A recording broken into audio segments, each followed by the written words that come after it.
A very good morning to one and all. I welcome you all for the session number 29. In this session, we will learn how to apply Lagrangian method in deriving Newton's law of motion.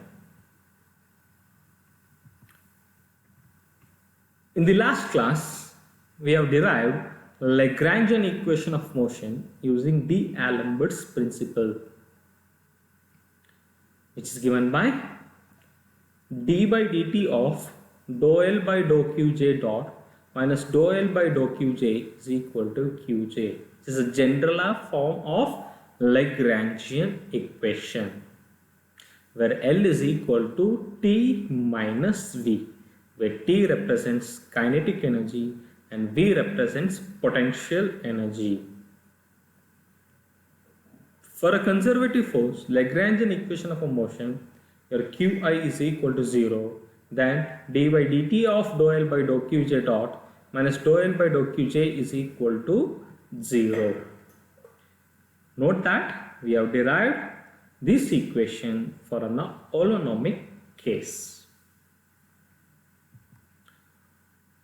The learning objective of this session is to understand how we apply Lagrangian equations in deriving Newton's equation of motions.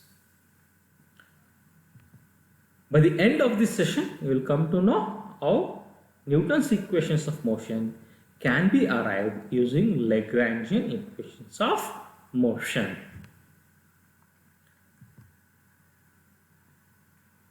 Problem. Motion of a single particle in Cartesian coordinates. The position of a particle under motion can be represented using Cartesian coordinates. So let x, y, z, t as a function of time be the Cartesian coordinates of the moving particle, and x dot, v dot and z dot be the velocity of the particle of mass m along x, y and z axis respectively. We know that the Lagrangian equation in generalized coordinates is given by d by dt of dou L by dou Qj dot minus dou L by dou Qj is equal to Qj, and also L is equal to T minus V. I know its velocity, I know its mass, so then the kinetic energy expression is given by of m x dot square plus y dot square plus z dot square. However, for a moving particle, the potential energy is assumed to be 0. Expressing this Lagrangian equation into its force components, we arrive d by dt of dou L by dou x dot minus dou L by dou x is equal to Fx, which is the force component along x-axis. Similarly, d by dt of dou L by dou y dot minus dou L by dou y is equal to Fy, which is a force component along y-axis. Similarly, d by dt of dou L by dou z dot minus dou L by dou z is equal to Fz is the force component along x-axis, z-axis. Now to apply this equation, I should know L term, which is T minus V, that is kinetic energy as well as potential energy.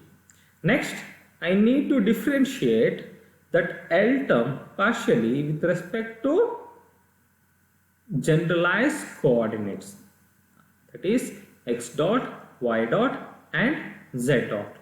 Similarly, I need to differentiate L term with respect to Qj where Qj can be x, y and z. So L is equal to T minus V. The kinetic energy of the moving particle system is of m x dot square plus y dot square plus z dot square. The potential is equal to 0. The first I need to differentiate dou L by dou x dot. So on differentiating, I get mx dot, and dou L by dou x is equal to 0. So substituting d by dt mx dot is equal to fx. Differentiating mx dot will arrive at mx double dot is equal to 0, which is the force component along x-axis. Similarly, differentiating L with respect to y dot, we arrive my dot. Differentiation of dou L with respect to y will get 0. Therefore, dy dt of my dot is equal to fy, or my double dot is equal to fy. Similarly, we arrive at expression mz dot is equal to fz. In general, these are all the forces fx, fy, fz can be rewritten as m r dash r double dot is equal to ifx component plus ij fy component plus k fz component, that is equal to f. So therefore f is equal to m r double dot, which is nothing but Newton's second law of motion in terms of acceleration. That is, f is equal to mass into acceleration. Now you see that how the same Newton's laws of motion, using kinetic energy and potential energy, we arrive Newton's second law of motion. That is the beautiness of Lagrangian equation. You arrive at different equations of motion just by knowing its kinetic and potential energies. So in this session, we learned how to derive kinetic energy and potential energy for a constrained motion. And also we derived Newton's laws of motion using Lagrangian equation. So let's have small MCQs. Question number 1. Degree of freedom for a particle in motion is, if it is moving in a space, so the degree of freedom is 3. So option is A. Question number 2. The coordinate chosen as a generalized coordinate for a particle in motion. Do remember, if we specify it is moving only in one direction, it can be x, y or z, or it can be all of the above. So the option is y. Small correction, that B option should be y. Question number 3. The total kinetic energy of the particle is of m into x dot square plus y dot square plus z dot square.